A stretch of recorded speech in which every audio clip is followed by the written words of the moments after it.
Muy, muy buenas noches, estimados compañeros, profesora. El día de hoy vamos a hablar sobre uno de los temas muy importantes a nivel país, que son los agregados económicos. Las personas encargadas o los autores de desarrollar este tema fuimos el compañero Josmar Molina Cárdenas, Luis Carlos Cascante Rodríguez, Mónica Paola Chinchilla Rojas y mi persona Lianidix Grijalva Gutiérrez. No obstante, para la presentación la haremos únicamente mi compañero Josmar Molina Cárdenas y mi persona, debido a que los otros dos compañeros por situaciones de fuerza mayor no pudieron presentarse. Para dar inicio hablaremos sobre 4 temas importantes. En este caso sería el concepto del valor agregado, la importancia de los agregados económicos, qué son los agregados económicos y los tipos de agregados económicos a nivel de Costa Rica. Nuestro compañero Josmar les explicará el concepto de agregados económicos. Buenas noches, compañeros y profesora. A mí me toca lo que son el concepto de agregados económicos, que son, bueno, hacen referencia a la suma de un gran número de acciones y decisiones individuales tomadas por personas, empresas, consumidores, productores, trabajadores, el Estado, y las cuales componen la vida económica de un país. ¿Por qué es importante esto? Porque con estos agregados económicos, estas instituciones, empresas y consumidores pueden tomar decisiones sobre qué está pasando en un país, sobre qué hacer un país, qué hacer con un país, con las finanzas de un país, eh, la importancia de los agregados económicos, y así tomar decisiones para el futuro, para saber si un país está bien económicamente o mal económicamente. Bueno, Ahora yo les hablaré sobre la importancia de los agregados económicos. Bien, la importancia de los agregados económicos en la actualidad es que estos son una forma de medir los recursos de los países a través de determinados elementos, que son los indicadores, los cuales veremos más adelante. Estos indicadores se miden a nivel macroeconómico, es decir, a nivel más amplio del mercado. Entre ellos están los agregados económicos, que representan, sin lugar a dudas, una de las características más importantes para analizar la economía globalizada. Esto nos permitirá tener un mayor entendimiento sobre la situación económica de un país. Ahora veremos qué son los agregados económicos. bueno, a mí me toca lo que son los agregados económicos, que son, bueno, en líneas generales, al hablar de lo que son los agregados económicos, deben entenderse que estos son valores sintéticos que proporcionan la medición de la actividad económica. Es decir, en palabras más simples, es lo que permite un determinado país conocer el estado de su economía. Por decir así, el estado de la economía casi siempre es en tablas, con gráficas, y así se puede medir la productividad de un país, cuánto ha crecido a nivel productivo, a nivel empresarial, a nivel educativo. Y esto es muy importante, pues para un país el crecimiento siempre tiene que ser constante para mejorar la vida también de los habitantes dentro del país, para resolver problemas como el empleo, como el desempleo, usando estos mecanismos como referentes.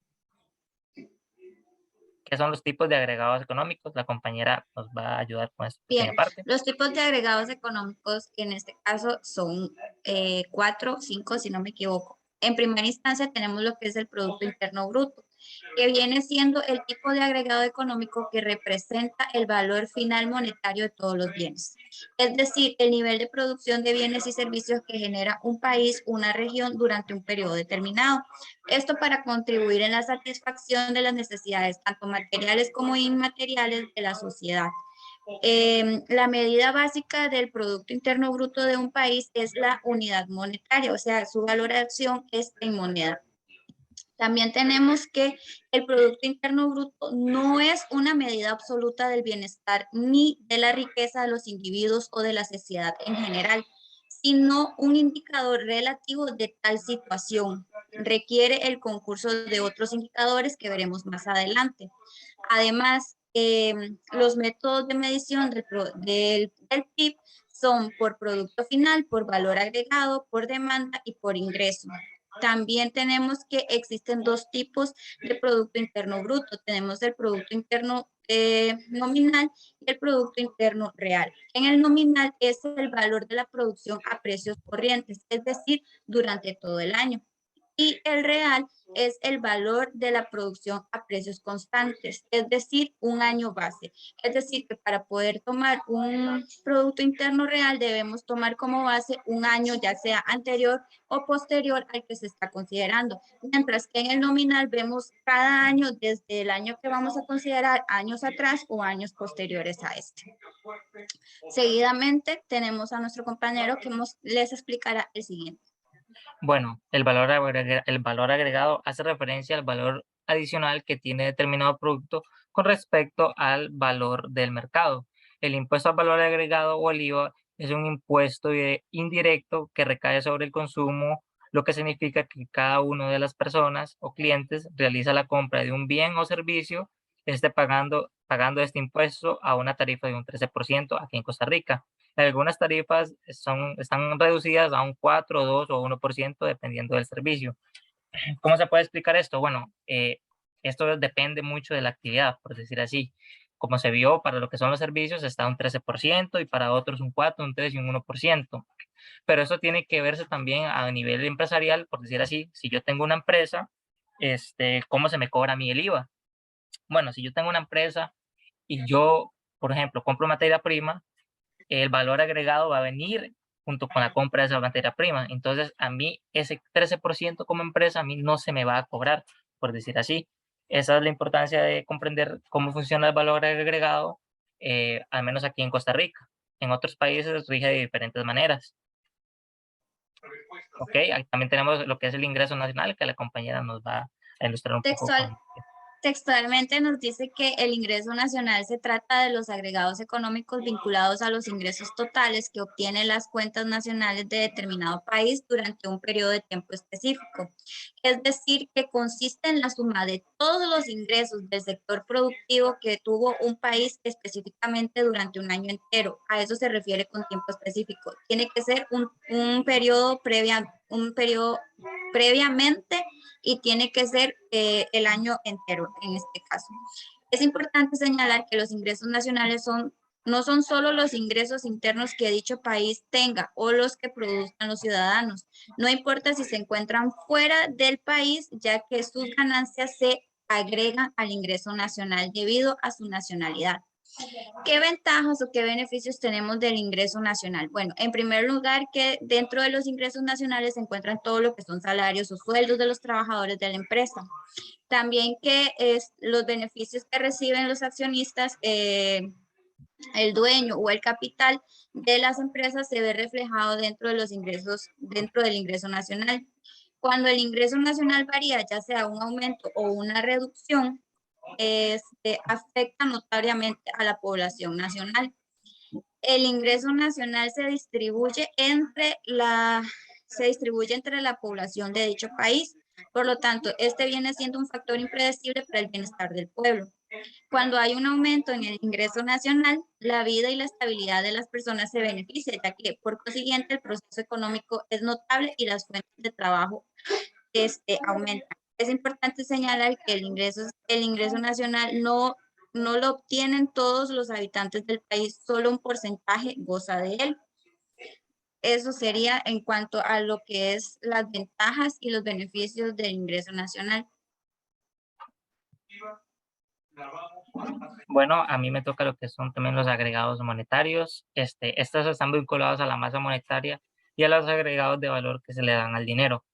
Lo que tenemos entre la emisión y la base monetaria. Emisión tiene que ver con el acto de imprimir dinero en un país, por decir así. Aquí en Costa Rica, ese acto o ese hecho le toca al Banco Central de Costa Rica como único ente capaz de hacer ese tipo de actividad. Ninguna empresa puede imprimir dinero, ninguna otra institución pública del país puede hacerlo, solamente el Banco Central de Costa Rica está estipulado. Pero no solamente por tener esa estipulación ellos pueden venir y imprimir el dinero que ellos deseen. Para eso existe una base monetaria. La base monetaria es en lo que se va a respaldar ese dinero para ser imprimido. Por ejemplo, pongamos un ejemplo que aquí en Costa Rica tengamos, por ejemplo, muchísimo oro, esa va a ser la base monetaria para nosotros poder imprimir ese dinero. Es decir, sí, no solo podemos venir a imprimir el dinero que nos dé la gana, porque eso lo que provocaría sería una inflación en los precios al consumidor, en los precios de vida aquí en el país, encarecería todo lo que es Costa Rica y empezaríamos a vernos afectados por la pobreza. Eh, y muchos dirán que esto se puede solucionar con el simple hecho de imprimir más dinero, pero no, porque el hecho de imprimir más dinero va a inflar más los precios y hacer eh, que este círculo vicioso siga sucediendo en el país. Entonces, para poder imprimir dinero en un país se necesita tener una base monetaria sólida para hacerlo. Ese es el valor real del dinero, la base monetaria del dinero. Ok, acá tenemos los tipos de agregados monetarios. Tenemos el M1, que es la disponibilidad líquida. El M2 sería el M1 más la disponibilidad fácil monetaria. Tenemos el M3, que sería el M2 más los depósitos a corto plazo. Y el M4 sería el M3 junto con los pagarés. Ok, a mi compañera le toca acá lo que es el consumo final. Se los va a decir a continuación. Bien, el consumo final tiene que ver, como lo dice su palabra, el consumo que se obtiene al final de todo este proceso. Bueno, textualmente dice que hace alusión al gasto final que hacen las instituciones y los demás. Quiere decir, por ejemplo, en caso personal, todos los gastos que yo necesite realizar para mi satisfacción o para mi estabilidad como persona, estabilidad en cuanto a salud, en cuanto a alimentación y todo lo demás. Entonces, quiere decir que este consumo final me va a brindar a mí un beneficio o me va a brindar una satisfacción de una necesidad. Por ejemplo, si estuviese enferma, yo tendría que ir a comprar el medicamento. Este consumo final es la medicina que me va a permitir a mí mejorar mi salud. También tenemos en la parte de alimentación, en el aspecto de que si tengo hambre, yo voy y me voy a comprar una empanada. El consumo final me permite a mí satisfacer una necesidad y también a la otra persona, porque esta persona está vendiendo con la intención de tener como consumo final su ingreso mensual para poder solventar sus gastos en cuanto a lo que es la vivienda. Eso a nivel personal. Ahora, si lo vemos a nivel institucional, de la misma forma que nosotros como persona tenemos nuestros gastos, hablemos gastos de electricidad, internet, agua, todo lo demás, también las instituciones lo tienen, pero las instituciones tienen otro consumo final.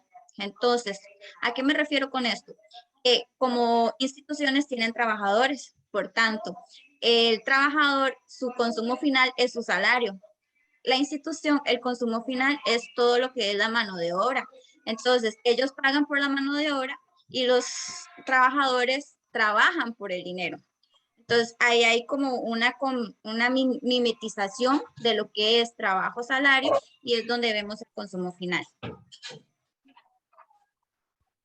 Ok, para concluir, bueno, este tema es muy importante a nivel tanto como persona como para estudiante de conocer lo que son los agregados económicos, porque esto nos ayuda a tomar decisiones eh, de qué hacer cuando un país está mal económicamente. Esto se tira trimestralmente, pero también existe un informe global de competitividad donde se ve el crecimiento del país en diferentes aspectos que mide el crecimiento de estos mismos cada año a comparación de otros países. Esa sería lo que es mi parte de la conclusión.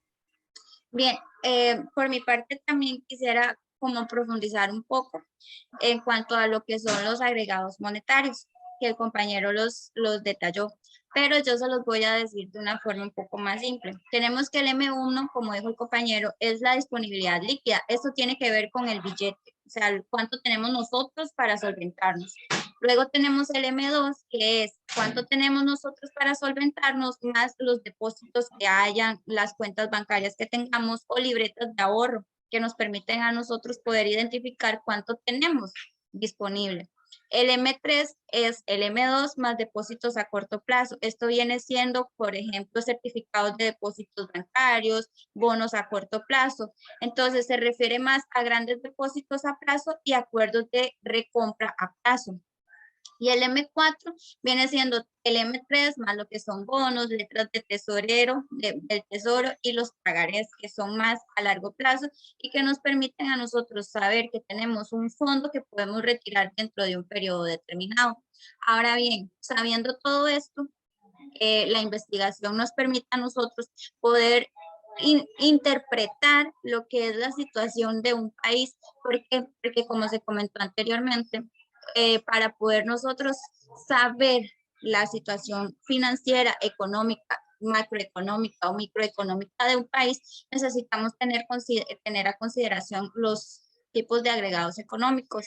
¿Por qué? Porque esto nos van a decir a nosotros qué tan productivo es el país, qué tan beneficioso es la parte del ingreso nacional. Entonces, todo esto nos va a decir a nosotros la situación del país y cómo mejorar o cómo poder mantener en dado caso de que este sea un país rico, productivo, que tiene todo en vez de déficit en superávit.